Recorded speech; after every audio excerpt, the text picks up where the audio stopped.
My name, when I was young, is known as Swee Kwang, but again, along the way, I've been known as Shaun nowadays. I stay around the Serangoon area. I grew up in Toa Payoh, right? And I'm staying around Serangoon area for the later half of my life. I am actually currently now an education career counselor with MOE, but before that, I was very much into the corporate world. 30 over years in the corporate industry doing IT as IT sector. Very stressful, very exciting, but I decided that I do need to need an encore career. So after 30 over years, I decided to now move to a career where I believe I can actually give back to society and maybe help some of the new generation of people find their way in life.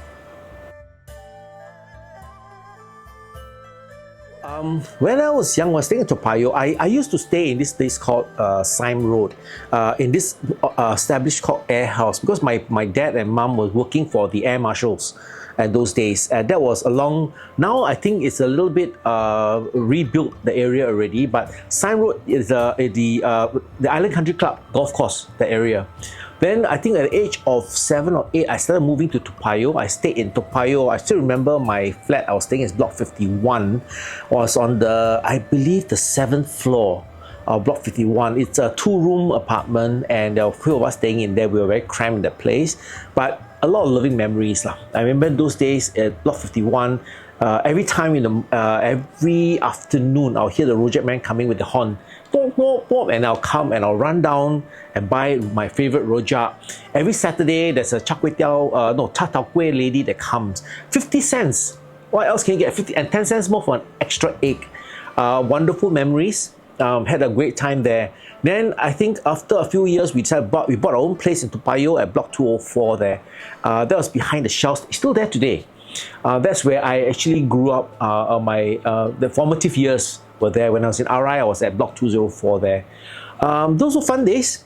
At block 204, I remember every morning, there was no MRT at the point in time. Every morning I'll come out, I'll take the bus, and I'll take the bus to, I think it was, can't remember, bus number 231 or 230 to the bus central there, and then from there take bus number, I think it was 147 or 153, I can't remember, 93, back to Orchard Road, then from there go to RI to do studies.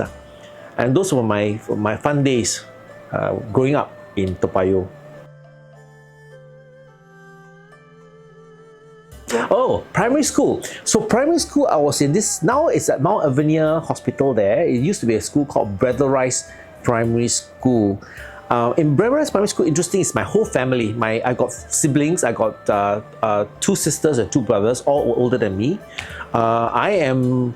Between me and my eldest brother, we're 16 years apart. And between me and my next sibling, my sister, is 7 years. So I can be considered as an oops case, end of the day. So when I went to Braddell Rise Primary School, a wonderful place as well.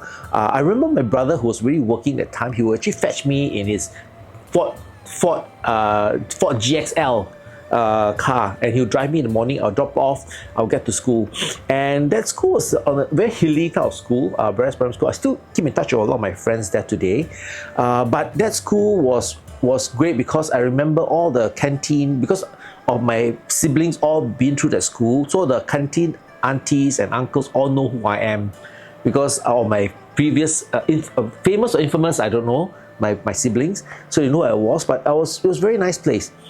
And those days is where I will normally do for lunch or breakfast or recess is I'll buy 15 cents for a bowl of noodle. 15 cents. And if I want to splurge on that day, I will go to the cafeteria, buy 5 cents for a soft drink.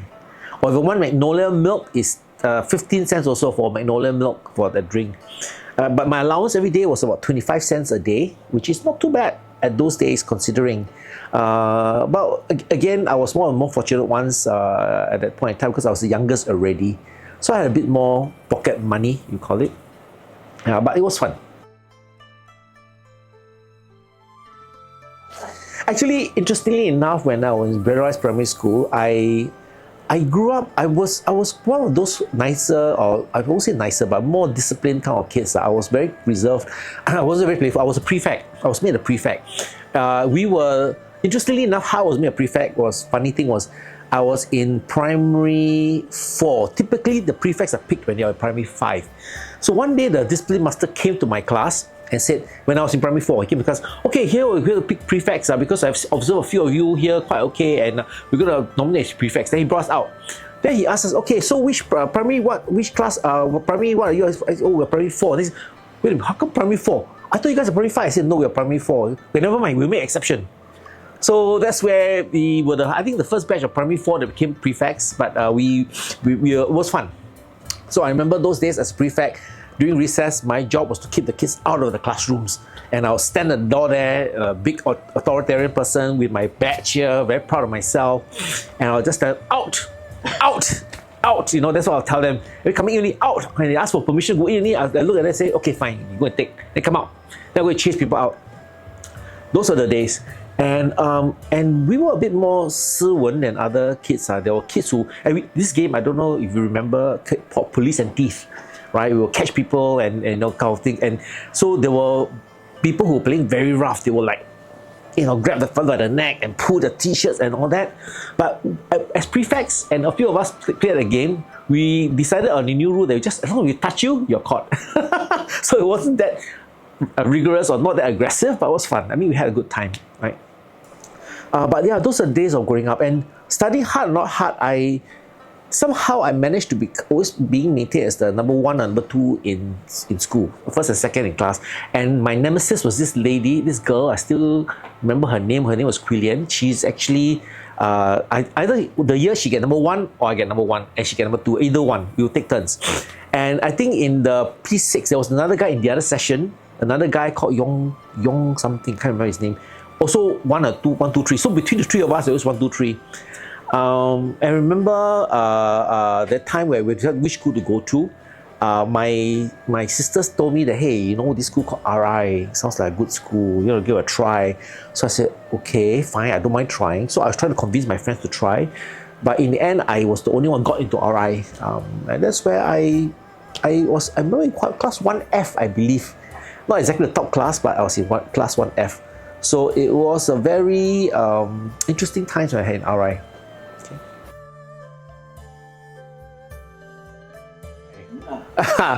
Wow, I can't remember the first day, but I remember the first year I was there. RI was a very interesting school initially because when I first came in, everybody was a bit aloof. They're not exactly very, and I was the only one from my school that came in. There were some people who didn't know people from friends really. And I remember when I went in there, I'm not very sporty, but I wanted to play badminton, I remember.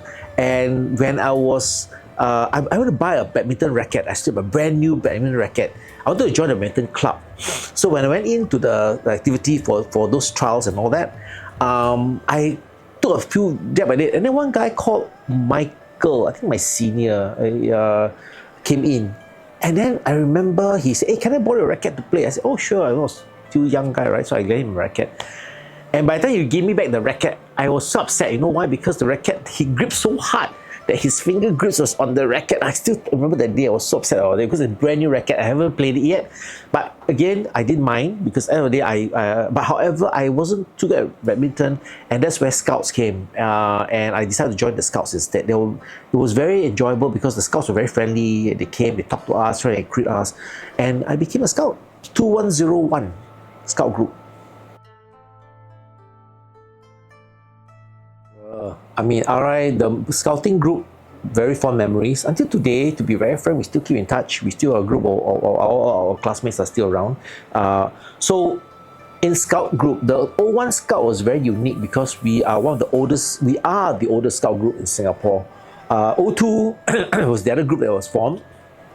We always consider them as friendly competitors out there, and with always friendly rivals also in things we do. But again, the fact about RI Scouts or 01 Scout is that the teachers hardly got involved in any of the activities, right? It was run by our old boys, or run by people who were actually from the scout group and they grew up with us.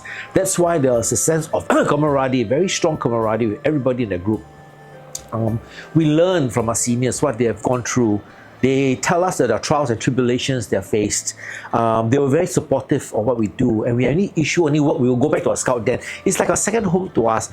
After our classes and all that, when our break, first thing I'll do, go to the scout den. We call it a scout den, and we'll play carom. Similar carom board was there and all that. And I believe the 01 Scout is the one and only scout group in Singapore I know that have their own canoes. They actually found funding along the way to get canoes, and we also have our own cycle styling machine. Today, the you guys youngsters will call it a Xerox machine or photocopy machine, but in my time, we had something called a cycle styling machine.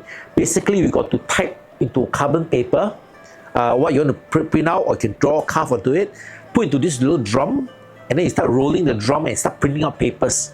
So we do that for all our campfire program sheets. We do it for all our menus and stuff that we do for the masses and all.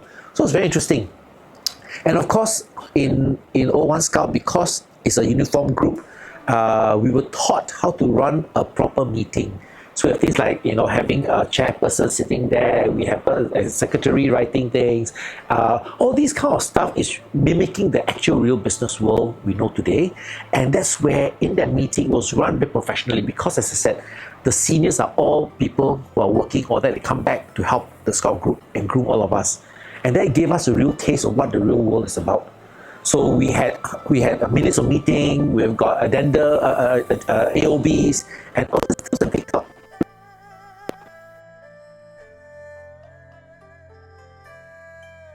Gardening society, boring as it may seem, but I was very interested. It was very interesting because as a gardening society, I get a chance to work with some of the normal fauna and flora along the place in RI. I remember the South Tower, North Tower and South Tower, right? I think I can't remember which of the towers, but one of the towers had these vines growing up the tower outside. It's like those creepers. They grow up the vine, they cover up the whole vine. So the teacher in charge was Mr. Gil Singh. I still remember, a very fierce guy, disciplined. He makes children do push-ups in class, right? But he was head of the gardening society. But the time when because I was in the morning session, I was in the afternoon session. So in the morning, a Chinese teacher was taking care of us in terms of the CCA. So one day she came and says, "Okay, come, let's go and do some cleanup." And she pointed to the South Tower, I think North Tower, South Tower, I can't remember which one. The creepers that's on the wall. I said, "Okay, clear the creepers, very untidy." So all of us went out, start pulling out all the creepers on the wall, clearing up the wall. Took the whole morning. Everybody was very tired after that, but at least we got it cleared, Then we went for class, in class, and suddenly Mr. Gilsing walked into our classroom in the middle of the class, interrupted the class. Said, "Okay, who are those in the gardening society this morning? Stand up." Oh, okay, we stood up. "Why did you all go and pull down the creepers on the wall? It took me 3 years to grow those creepers there, and you guys pulled it all down in one morning." Oh, that, But I mean, he didn't really blame us. He was very upset. But I mean, he got to go and talk to the Chinese teacher because we were told, we were instructed to do. But I mean, that was something which is very, very. I can still remember his face when he did that. But all of us were a bit afraid of him because I say it was very fierce, and but again, he didn't do anything to us. But it was a memorable experience. Okay, and then I think other than that, a lot of times one of the favorite places we go to is our tuck shop or canteen, right? Where I still remember the roti prata, the Indian man, and the first favorite is the fish curry, and we were nice to him. He'll give us a small piece of potato together with the curry sauce, and we eat the prata. Then the other favorite stall I used to go is the noodle stall, and all of us remember we would eat the dry noodle. Then we go ask for the refill of the soup, because the soup refill is free and the soup is very tasty. A lot of MSG, I believe. By the time we were young, we don't really bother.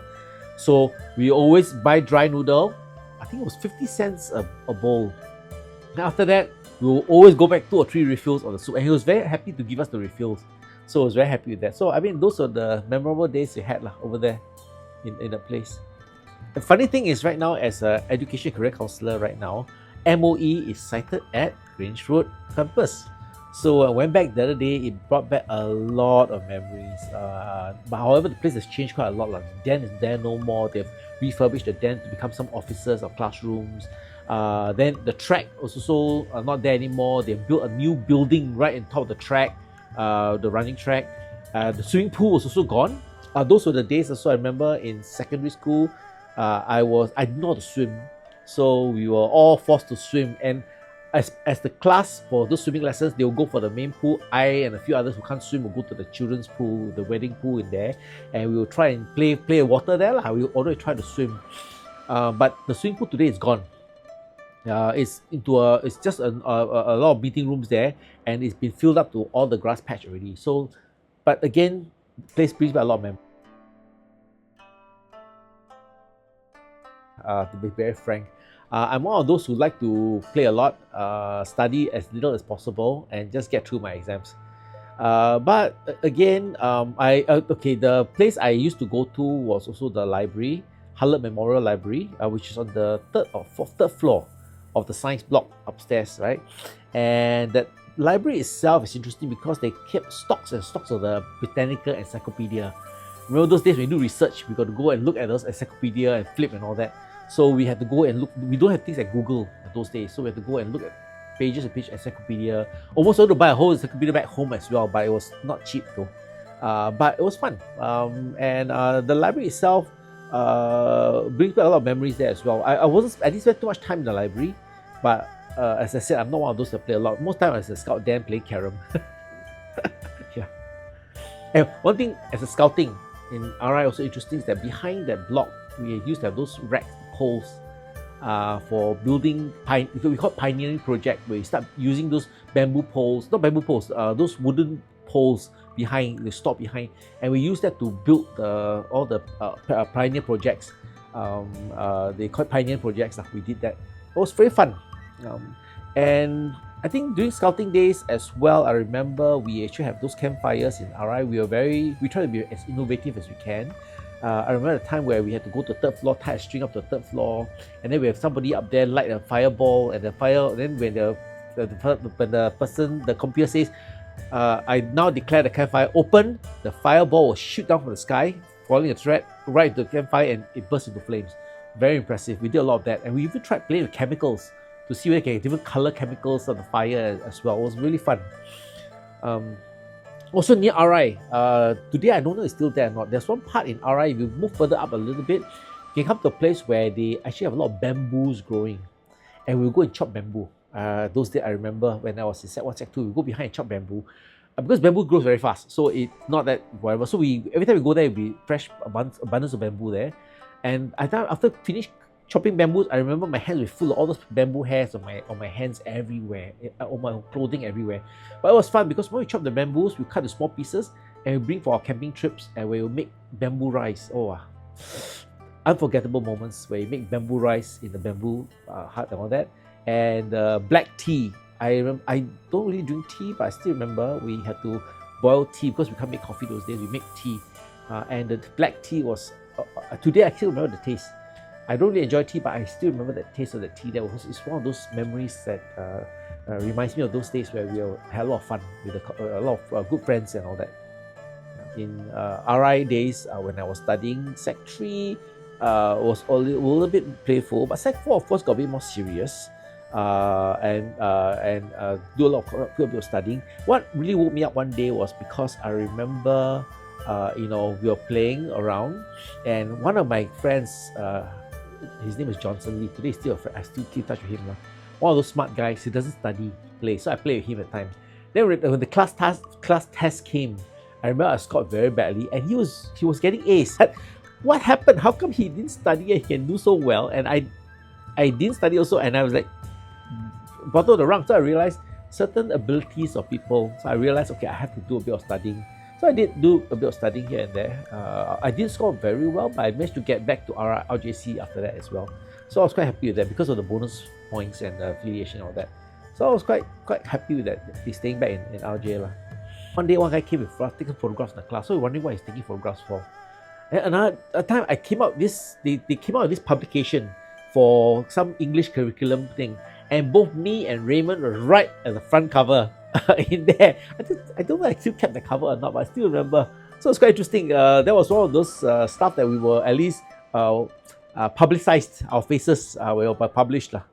And that time was this lady, what's her name, that teacher, that's very short, English teacher. Very short. She's a physical, I think it's a physical, she's a bit shorter than everybody else. But so I remember, but she was very, very, very strict, but English teacher. I remember when we always know that her class before us was her class. How do we know that? Because whenever they come in, we look at the blackboard, only bottom half the board was written. I don't mean to be mean, okay, but it is really something that was interesting. But we were very nice to her because she was very nice. I mean, she was a very nice teacher. She was a very capable teacher. And at the time, remember in JC days, we had sometimes we got to do our morning exercise in the bust of Sir Standard Raffles. Remember, right at the top there, and then we'll do there's a grass patch in front of the bust. We'll do our morning exercise there. So every morning we'll hear a voice out of nowhere. We don't know where the person, because she's so short we can't see her. Oh, everybody, do this and that. And then we're like, look around and see where is she. And then we'll see just beside the bus, right behind there, we see her up there. Those are the days I remember very clearly. Yeah. But today that patch has been changed to a car park, I think, unfortunately. But it's all changed like this. Oh, not much change though. Okay, I was in 1 year in RI and another year in Patterson Road. I was first to move to Patterson Road also, so we were there. But the one in RJC itself was, I mean, the transition was interesting because the new place that we went there, I don't remember much of the Patterson campus because, as I said, I went there for a year, so I don't really remember that. But the RI, we still remember. I said, the JC, wearing long pants and all the way in the morning, right? In that time, it wasn't called JC. It was called Pre-University 1 and 2. And it was interesting. The transition wasn't, but the only main transition I can remember was the fact that we had girls in class. It was very different, right? And that was the exciting part those days. No, not really. I think at the end of the day, just normal, I guess. We tried to be a bit more, I don't know, I guess we need to be a bit more conscious as we talk to the girls and all that. But they were just like every one of us. And I remember there was also I remember the incidences like where we had this guy called McLean. I don't know, remember this is a teacher there. Good looking guy, apparently. And all the girls were going wild about him. And I think one day he came, he had a black eye on his face. And everyone was wondering, wow, how come this guy got this kind of black eye there? But again, those are the memories. But like, for we saw the girls going gaga with that guy. It's like interesting. I mean, for us, boys' school, we were always normal per se, right? Then of course we had things like joint camp at the time where we had all these girls coming in. We also have guides. We have certain activities where we have girls in there, but not much of a change, I guess. Army? Oh yeah, Army, yeah. So in the time where we finished JC, of course we went to Army. My batch, I was I still remember in basic training. The first day we went there, we were loaded onto the 3 tonners at MINDEF, CPMB, at the MINDEF at Dempsey. That time I was still at Dempsey. So when the 3 tonners pulled up, 3 tonners, not buses at that point in time, still 3 tonners, then they put steps for us to climb up. To show our parents are all there, right? Sending us off. Then we climb up the steps, then they'll take our things up, put nicely, right? So we thought, wow, I mean, quite okay, not too bad.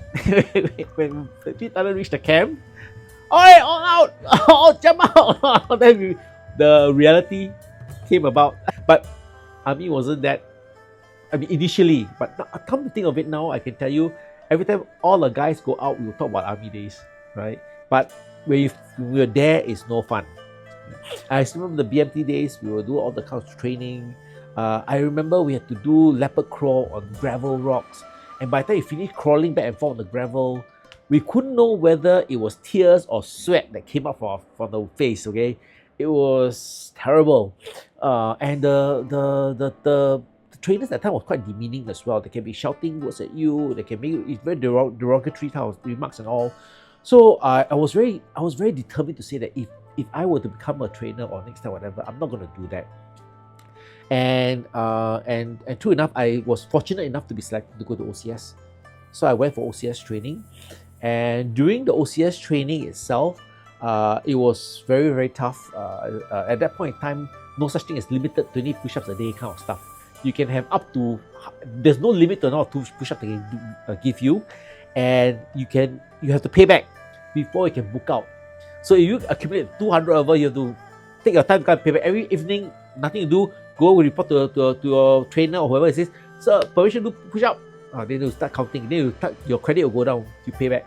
But in a way, it's training us, right? Training us to strengthen our willpower, our discipline, and I thought it was a good training at the point in time.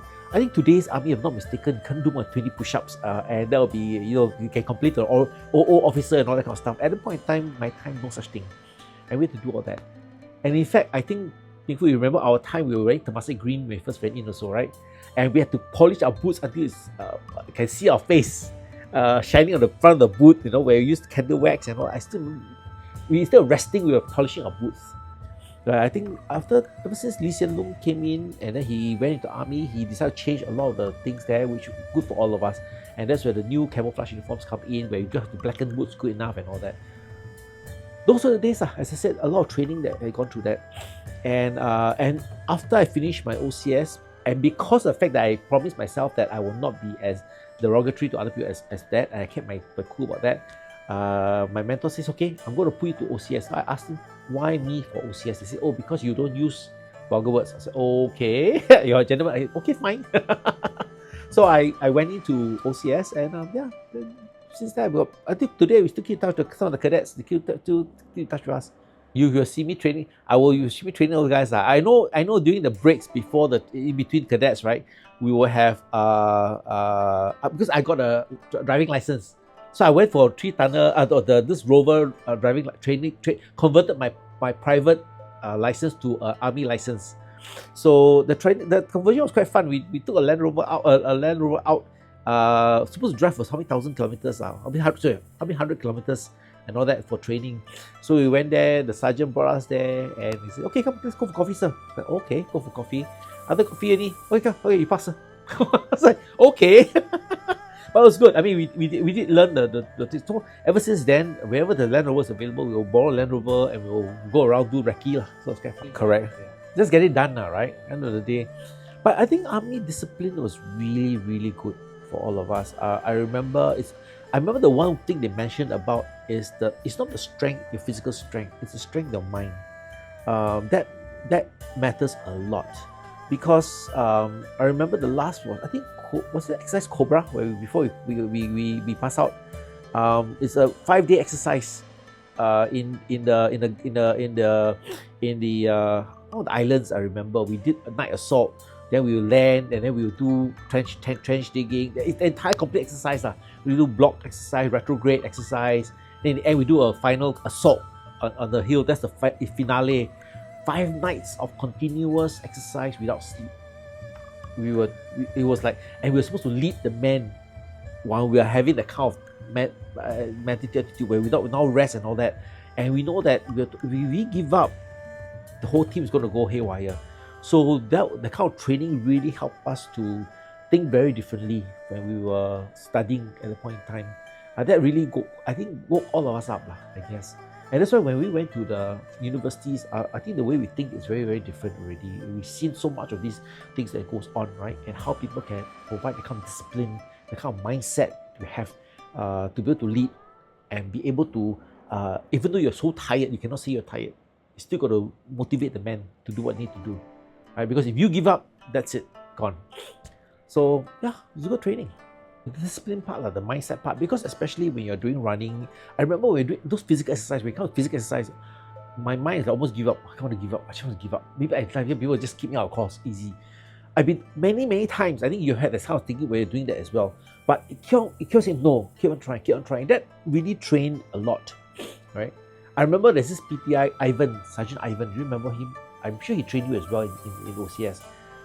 PTI, unfortunately, I think he passed away. He's the guy, he's a crazy PTI that go down to Shears Bridge and he scaled down, cannot arrested.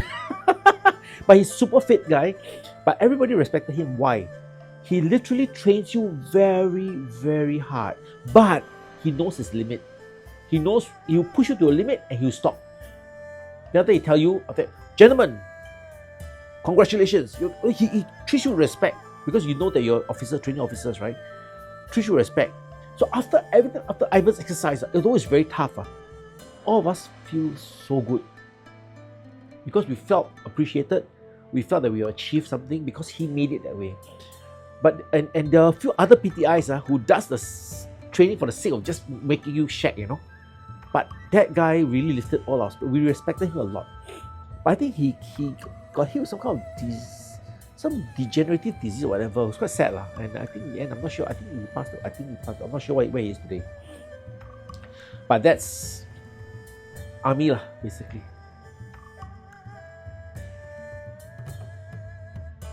Okay, so university. So after RI, I applied for. I was thinking what course to take. I was not my grades wasn't fantastic, so I was thinking I'll either go to business or I go to somewhere else. Then I was looking, and those days business course about 3 years. Most of the courses were all 3 years, right? Arts also 3 years and all that. Then there was one course which is 4 years, which is estate management. So I was thinking to myself, building estate management sounds interesting because I was looking at the curriculum in there. They taught physics. Sorry. They taught finance. They taught business. They taught law. They taught computing, a bit of computing. They taught about statistics. So almost economics as well, they taught. So it's like a whole series of subjects. So I was thinking to myself, I get to study broad-based subjects, which I'm better at. I'm not very good at specifics. And because it's broad-based, at the same time, it's a 4-year course. And 4 years in my time was the fact that the 4th year is actually professional. It's called it's not a general degree, it's a professional degree. Called professional. But the 4th year is where you got your honors and all that, honors year. So I decided to take estate management. And when I was there, I didn't regret because I took a lot of my background was in estate. I was studying like law, finance, business, and so on and so forth. So it gave me a lot of grounding in the area where I go to. So my thoughts at that point in time when I was in universities, I keep thinking to myself is, I'm going to become a valuer in the property world. Right? I go and value property, property investment, right? Look at how the returns and things like that. That's what I was thinking my career is going to be like in the future. I was thinking, what am I going to do, which company to work for and all that. Then funny thing is that in the 4th year, when I was doing I was studying for my exams, I was in I think it was they call it the Shell. At the NUS, there's a Nusu, there's a place there where the students study, like you got fish tank, aquarium, something like that. So I was studying there. Then I read a notice which says, the companies like ESSO, IBM, all they're coming to interview students. So I said, wow, these are computer companies and oil companies, and I'm not even in that kind of space. But I said, but I'm going to give it a try. Maybe IBM got properties that can manage next time, right? So I know how I'm going for interview. So I went for an interview. Then they called me for a second interview. They called me for a third interview. Called me for aptitude test. Went for a 5th interview. 5 interviews later, you're offered a role in IBM, and you can start after you graduate in June, 6 months you can start already. I was shocked. So I was very happy about it. So before I took my final exams. So I remember the day when I got my convocation when I graduated, my dean came out to me, Lim Nan Yuan, I think his name was, Prof. Lim Nan Yuan, very famous guy. And then he asked me, hey, so where are you going? I said, oh, I'm joining IBM. He looked at me and says, I trained you for 4 years in the estate property and you are leaving the industry and going to IT? I said, yeah, okay. And that was that. I still remember the day. So but it was fun. So I've been in the IT industry for the last 30 over years really. So it's been a pretty interesting journey. But again, things like this happens all the time. So we will never know what's going to come along the way. But just keep your options open, and yeah, you get where you're going to go. Actually, the interview was interesting. First interview is a normal interview, what you're going to do next time, what's your interest and things like that. But there was one interview where I met one of the director in IBM building itself. Interesting thing enough was that he was doing more of the talking than I was. He was telling me a lot of things. The interview was one of the easiest interviews I went to because he was doing a lot of talking. But he did ask me one question I remember. That time, IBM was in this thing called the Patterson Road. There's this building, now it's called the Physics Xerox building, I think. There's a hole in the center of the building, opposite Miramar Hotel. There's this tall building where there's right in the middle of the building, there's a big hole there. So IBM was there. So he asked me, why do you think there's a hole in this building? I was like, oh boy, interesting question. So using my estate management thinking and my understanding about gross floor areas and built up areas and all that, so I told them it's because the fact that they want to have the building built taller, because if they have a gap here, they can allow to build taller because the gross areas will not hit the max. So I don't know whether it's the right answer or wrong answer. I don't think he knows the answer as well, but just to see how I respond to that. But that was interesting. And we also went through aptitude tests. Where we were sat down, we were given a piece of aptitude test where we are asked to write certain things, and every time we flip a page, we cannot supposed to flip back, and we keep on doing it. I guess I must have done pretty well because I was offered the role there. So it's interesting. And my first job in IBM, they actually gave us a choice. You can either become a marketing specialist or a systems engineer.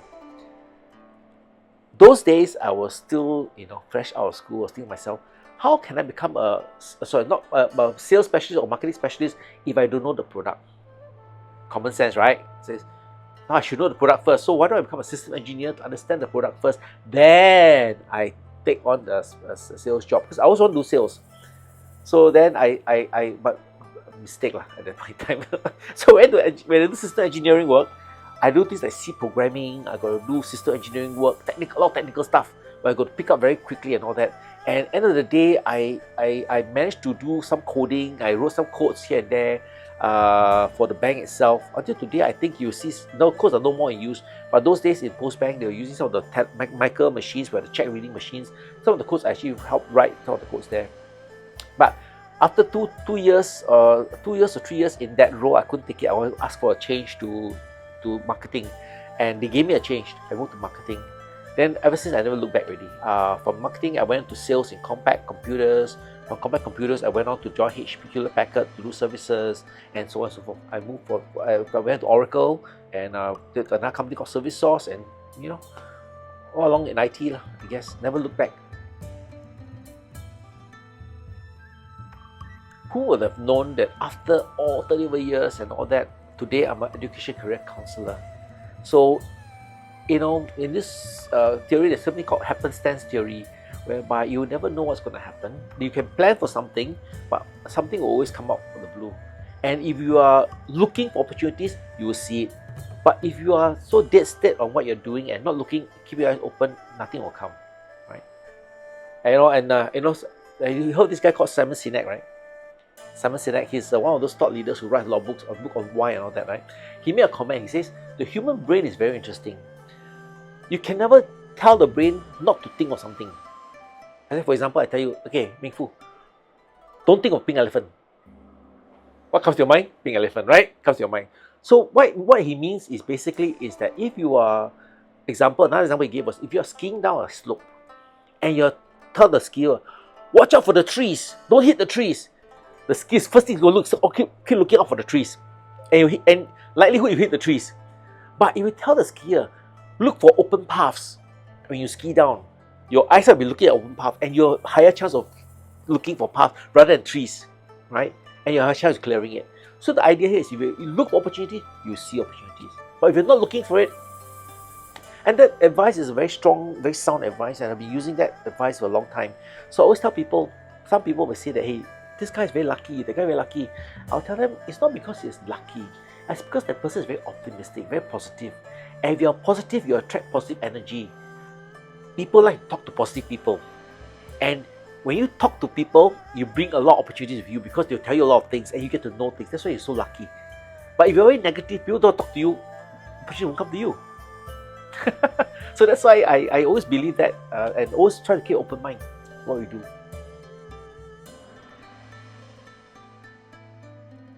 First thing about being a leader is you need to be humble. You have to be humble, because at the end of the day, there are many people who knows a lot more than you do. And my pathway, I'll be upfront to tell you guys, my people who I work with, my colleagues, or my people who work with me or under me, all of them know a lot more than I do. I'm not the subject expertise on a lot of these areas, right?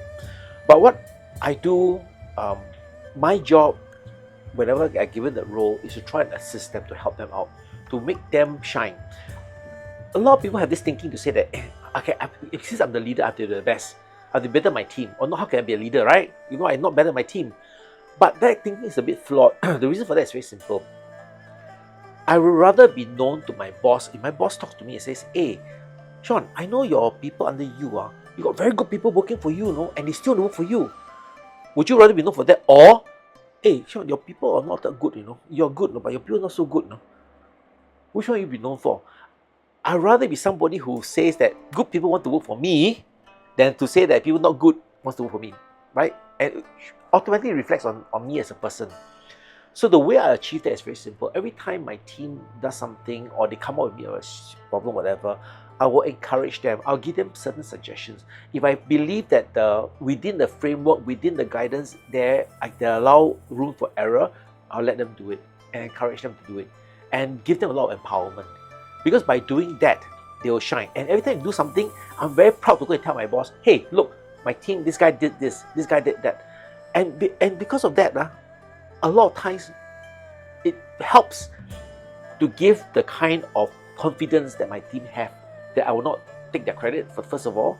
And secondly is that my boss, as I said, I have to be a good leader for these people who want to work for me. End of the day. No, of course there are cases whereby along my career where there are people who like want to sidestep and go over, but it's 1 in a million. End of the day, the truth comes out by itself. Doesn't mean I don't know what I'm doing as well. I also know what I'm doing. I also know what I want to do, right? And one way, one leader that come up to me until today, I still remember very clearly, was when I first joined IBM as a trainee. We were still first time in the corporate world. All of us very excited and all. So during one of our training sessions, we were called into a room and say, hey, come, this was a senior person want to talk to you. I still remember the person. I can't remember his name though, but this senior guy is a Thailand GM of IBM. He came in with his suit, those silk suit, very, very polished gentleman, very neat, very tidy, has got this the presence, executive presence. The term is called executive presence. Came into the room and says to everybody, says, hello, first of all, I'd like to welcome all of you to IBM. You are now a member of this company. You are a very valued member here, and we hope to see you, your contribution and all that to the company and so on. I remember that because as a trainee, you have this very senior guy coming in and talking to you directly. Was an eye-opener for me. And today I still remember that in my head. So as I go along, and when I started running my own companies and all that, I remember every time I got new employees coming in, I will always host a session, sort of like a welcome session with them, a one-to-one session without any managers in there, just the invitees there. And the first thing I'll tell them is this. For me, it's very simple. I will be the first to provide that level of trust to you first. I will openly trust you first. Now, if I trust you, I expect you to trust me. Now, however, if you ever breach that trust, then sorry, all games off. But I will trust you first in what you do, and I'll respect you first. Now, again, for me, I always believe that respect needs to be earned. It's not something you demand. And that's something, is part of my thing that's going on for a long time. So I don't demand the respect from people, but the fact that if they do come to me shows that they do value my inputs and certain things. So that's how I've been living my life that way. And I learned a lot of things from very different people along the time.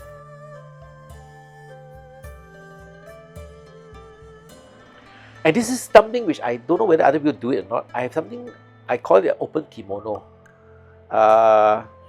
This concept is because I remember I went into a company, I won't mention which company, but I went to a company, a lot of people working for me, very interesting. When I work for this company, every few minutes, I have one of my person reporting to me come to my room, knock on the door, say, hey, Shaun, okay, I'll tell you what, this person's like that, that person is this, complain about other people, right? Now, after this person will go off, then another person will come in. After one, knock on the door, come in again. I got so tired of it after one day, the shop, because I was very new to the job, and they were trying to gain favor with me by telling me all about bad other people. I got so upset that I said, okay, fine, I'm going to have a session with them called the open kimono session, which a concept where I put out. So I said, okay guys, we're going to have an outing, okay? Just the people reporting to me, all come to the room. Okay, we have this outing, have a fun day session. Okay, now we have okay, I say, in this room, it's a safe room, okay? In this room, we're going to have this session called open kimono. So what I want you to do, you don't have to mention name. You don't have to mention name, but you can talk about certain things, and they can talk about anybody in here at all. But nothing. It's all about business, nothing personal. Okay, talk about business.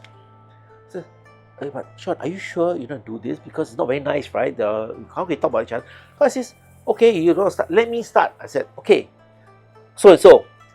This has been said. I won't say who said it. I say, this has been said about you. Da da da da da da. Okay. You. Da da da da da. I openly told everybody. Oh, they were shocked. They're more open, you know. After that, then they slowly open up and say, okay, then for the session, right? After that, nobody, trust me, nobody came and complained about other people anymore. Because they know that for me, if you talk to me about something, I'll fix it straight away, right? So the good thing about that session was that the fellow knows what other people talk about him. Then he also be conscious of it and he won't do it. Of that, or if he agree with it, he won't do it. Or some of them didn't realize he was doing it. So it's a two-way process. And that worked. I did that for 2 companies. When I first take on the role. And that quieted everybody down. So nobody complained anymore. Then we work more as a team after that. Because they know that I don't take nonsense. The moment you start taking care of one person, with the fancy, all that, they'll keep on coming. So by just doing the open kimono session, it worked. Right? Yeah, so that's how I managed it. Until today, I still have a lot of them coming to ask me for advice and things like that, which I feel good in the sense that I'm glad I can help. Right? But again, they are the professionals. They are the people who knows best. They know everything better than I do. So I always leverage. A good leader is someone who knows how to leverage off the strength of others and not think that you know everything. And a good leader is someone who leverage off and appreciate them at the same time and recognize them. And the word recognition is very important. Why? Who would object to you saying, hey, you've done a good job? Even if it's just a pat on the back, well, good job.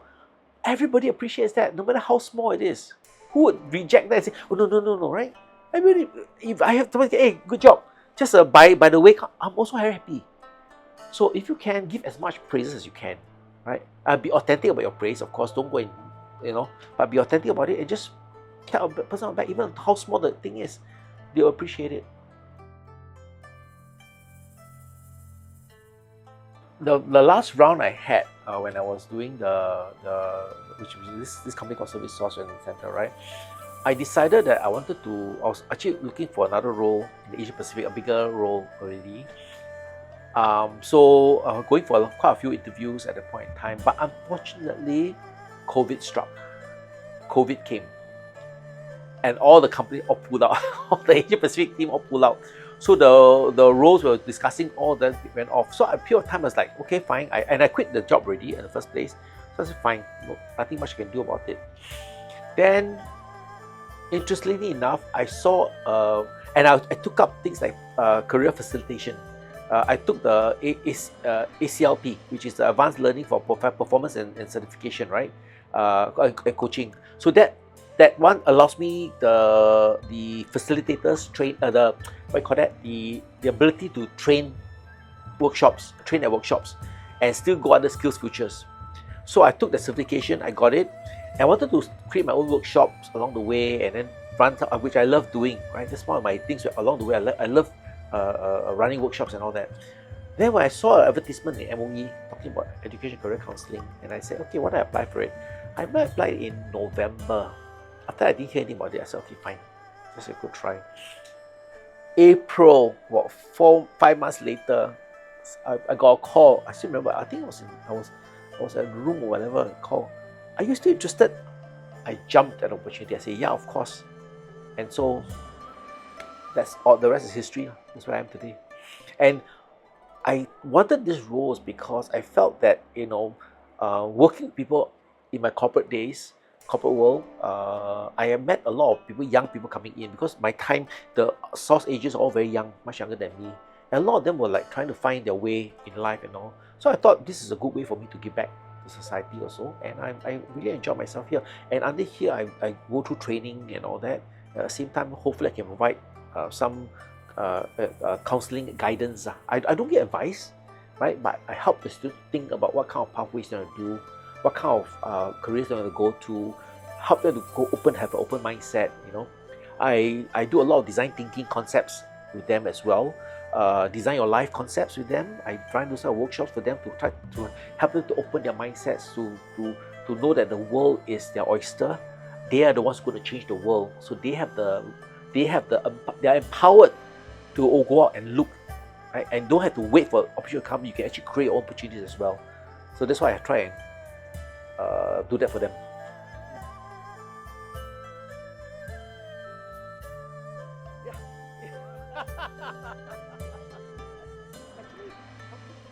I still don't feel I'm 60 lah. Although my legs and my all that feels like 60.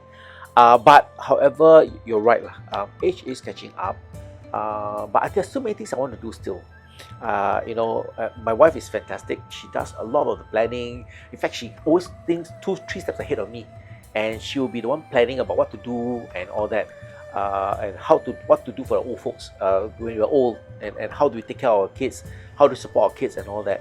So much of the planning is done by her, and I just tag along as much as I can, and I try to contribute lah if I can. But so long-term basis is we'll find a way to try have a more enjoyable old age, less stressful, have a good time, keeping each other company, and maybe do a bit of traveling here and there. She was there for a while with my kids in Australia for 4 years. She was there because she wanted to provide my kids with more holistic kind of thinking, and not just confined to the kind of thinking they have in Singapore alone. And that time when she was there on her own was very good, because she helped my kids to look at different perspective, and my kids became more open as well to the happenings in the world. That was very good, and I think I also went to visit her along the way as well, and I loved Australia. Easy lah, basically, and have a more enjoyable kind of life. To be very frank, for me, because of my work, I travel a lot at the time, and my wife, she sacrificed a lot lah. She actually went. She was actually a teacher. She got her honors. In fact, she got her master's degree earlier than me, and she was there to do a lot of other stuff. She was working as an executive in a lot of companies there as well, JTC and all that kind of stuff. In fact, she was sponsored by HDB to take the masters as well. So it's doing very well, but I think she decided that she wanted to give more time to our kids. So she actually sacrificed that, and she came and took care of our kids since young lah. And the way she brought them out was that she disciplines in a very firm way. But my kids, God bless our kids, very well behaved. We find they were very obedient. They were willing to sit there and listen. They're all musically trained. All of them have got diplomas in ABRSM, all 3 of them, and my girl has got it from Tiffany. Is it Tiffany? No, not Tiffany. Trinity. Sorry, Trinity. And they played. They can sit at the piano and play for hours, to practice and all that. And this again, my wife will sit there with them and help them out and along the way lah. I think she gave them a lot of encouragement, and that's how I think the kids, they have a much more balanced kind of perspective. Sometimes they want to give up, but of course we will talk to them about it and push them to do what they need to do. And because all this training they did in music and all, today they're doing very well, right? My kids they're all universities. They're coming out right now. I think they're doing pretty good. No lah. End of the day, it's all about everybody live their own life, right? Everybody have their own legacies they want to create, but the fact of the matter is, to each their own. One man's meat, another man's poison. So don't always look at and envy about other people, but try and live your own life the way you want to live. And as I said, you're empowered to do it lah.